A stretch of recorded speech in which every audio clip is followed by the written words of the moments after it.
and I'm delighted to welcome to this week's Executive Chair, Tom O'Brien. He's the Managing Partner with Forvis Mazars.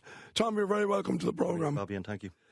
Lovely to meet you, Tom, and I know you as I've met you over the years, but we'll come back to Mazars and all the great stuff that you do in a minute. But let's look at the younger Tom O'Brien, growing up in Templeogue, Dublin. Your parents were business people, is that right? Yeah, that's right. My work experience before I went down the accountancy route was predominantly a family affair, I have to say. My father, my uncle and my aunt were all self-employed in different businesses. My father was a painting contractor. My aunt had an antiques business, which was a really interesting business. And my uncle ran his own garage in Rackar. So generally from the time I was, I suppose, 9 or 10, I was farmed out to whichever one of the three of them needed help. I was busy. So great experience. Fantastic experience. My father used to say it was the university of life, and I'd have to agree with him. I met an awful lot of interesting people. You learned how to deal with people, and I suppose it was very good grounding in the basics of business. Of course it is. And you know, to train as an accountant, which you did, those early learnings really come back, you know, in your favour. As you say, you learn how to deal with people. You understand, I suppose, some of the issues around business, which are fundamental to the business that you basically provide today. Yeah, if you look at the accountancy profession, the accountancy business, it is the quintessential people business. You're dealing with people in terms of your teams, you're dealing with people in clients. So yeah, people skills. I got grounded in a very good school for that, which stuck me. You chose to do your accountancy, chartered accountancy, through working in business, and again, I often say this on this programme, I have huge admiration for anybody who can hold down a busy job and train at night or at weekends or, you know, when others are out enjoying themselves. So that's a great discipline, but we probably don't do as much of that now, or you don't see as much of that people aren't actually prepared to learn on the job and, I suppose, to almost self-educate. Yeah, I mean, I think the year I did it was the last year you could do that old system, which involved, I suppose, getting a contract with a training firm, and then working during the day and going to college at night. But it was probably, that system was probably a symptom of the times. The economy back in the early 90s and the accounting profession was a lot tougher than it is now, and it was actually quite hard to get a contract. Right. So when the opportunity arose to go that route and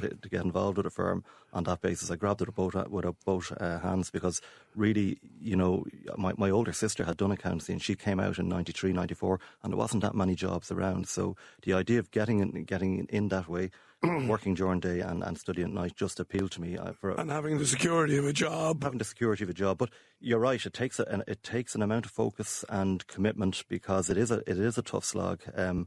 But there are advantages to it. You qualify younger. You have money on the hip younger when your friends are still in college. But you know, the downside are you don't have that college network of friends that you're into the kind of responsibility stakes a bit earlier. Correct. You tend to be. You probably grow up that bit quicker, you know. GAA has always been central to your upbringing. That you were involved in Ballyboden. Have you found GAA helpful in a work context over the years? Yeah, well, I suppose I had a good innings at Ballyboden. I played from the time I was 5 until probably late 30s, so I met a lot of people along the way. But there's definitely a network of people you meet, not just in your own club, but you've played against that you connect with, and when you have that common interest, it does create that bit of a network. Yeah. In terms of the evolution to Mazars now called Forvis Mazars. So there's an awful lot of consolidation, is there not, within these accountancy firms? I know you hear about Big Four and all this, and there's Big Five and Big Six, but every time I look at this sector, it seems to astonishingly that there's more consolidation and more. Is that really one of the ways of actually growing the business, that you have to be acquisitive? You must. There certainly is an element of acquisition to our business. But the private equity, the emergence of private equity is something that we have seen an amount of, particularly at the smaller and mid-tier level, where there has been consolidators both within the UK and Ireland, and some of those firms now are are continuing to grow through acquisition. But it's not an easy one to get right in the accountancy market. When you're operating at the size that Forvis Mazars are and the bigger firms are, clients expect a consistency in terms of service, execution, methodologies, quality and risk. And where you have a number of firms operating within one umbrella that are recently coming together, it can be hard. And you said it earlier that it's a people business, and absolutely, you don't always know the people you acquire until you've acquired them. Absolutely, and we've obviously recently merged with a firm in Cork, and one of the things you're looking for is there an alignment of views on the people side? Is there culture and values of the people that you're going to work with? Are you aligned on that basis? Is there a common view? That can be difficult where you have a number of firms involved. And increasingly, as I said, our clients are looking for consistency and clarity. There's a few different things in the mix that have to be got right. Yeah.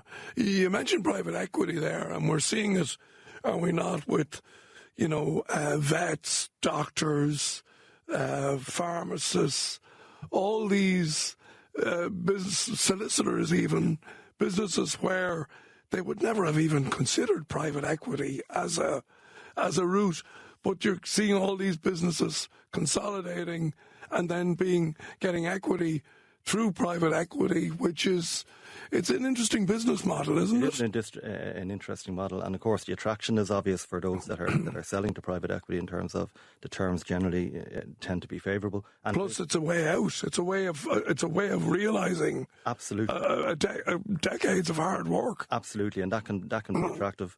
And I suppose in our particular market, I would say when you reference pharmacy and other types of businesses, they're probably easier businesses to go to private equity route with than accountancy practices, and that's why I think when you look at the larger firms that have tried it, it hasn't worked out just yet. That's not to say it won't, but there are issues, I suppose, that are unique to professional practice that just make that model a little bit more difficult. What are your thoughts on family businesses, Tom, in terms of the future for them? They seem to be less and less in terms of the overall business landscape. Keeping them going intergenerationally, and that seems to be more challenging than it used to be. It is, and the recurring issue you see with successful privately owned business is the next generation issue in succession. And have you got somebody in the business that is willing to put their hand up and capable of running the business? And what we're finding is more and more, a lot of our work is around structuring businesses with a view to the future and how to pass those businesses down in an efficient manner, and not just in an efficient manner, but also to people that can properly act and govern those businesses and act as a for those businesses. You're right, and there's often inherent pressure on people to take over businesses that neither want to take them over or are properly qualified, both academically and experientially, to do the job. And it's never good for everybody if the wrong person takes the right. You've touched on the key point, because oftentimes you see people taking on these roles for the wrong reasons, and sometimes it might be better just to get an outside party in or an outside person in to do that job, where the family can still stay involved, but they have somebody more experienced and qualified to run that business. What's the future for a business like Forvis Mazars now, with your recent acquisitions and scale?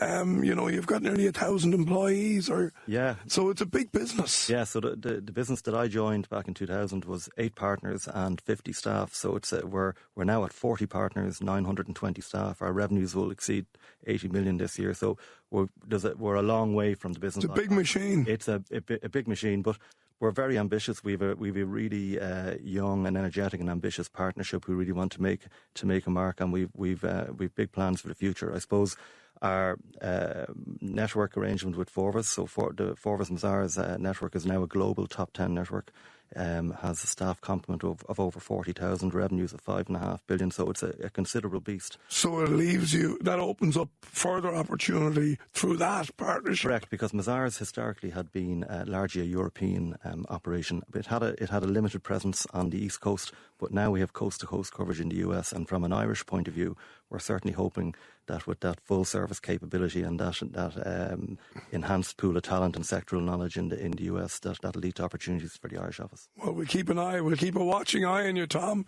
That's Tom O'Brien there from Forvis Mazars. Thanks so much for joining us. Thank you, Bobby.